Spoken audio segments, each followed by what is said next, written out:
اس لیے اس میں تاخیر ہوتی ہے۔ اچھا، بعض اوقات یوں ہوتا ہے کہ وہ ہمارے لیے بہتر تو ہوتا ہے، لیکن اس وقت بہتر نہیں ہوتا۔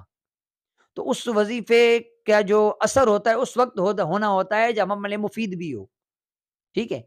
تو 2 پہلو، ایک تو یہ کہ اس وقت اس کا اثر ظاہر ہونا ہمارے نقصان دہ ہوتا ہے، اس لیے اس وقت اثر نہیں ہوتا، تھوڑا تاخیر سے اس کا اثر ظاہر ہوتا ہے۔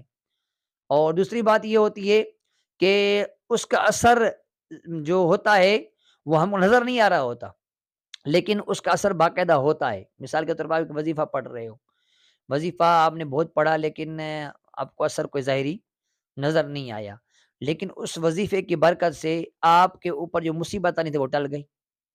یہ بھی تو ہو سکتا ہے نا، وظیفے کی برکت سے آپ پر مصیبت ٹل گئی، کسی نے آپ کو پر جادو کرایا، اس وظیفے کی برکت سے وہ جادو کا توڑ ہو گیا، کسی نے آپ پر نظر بد لگائی،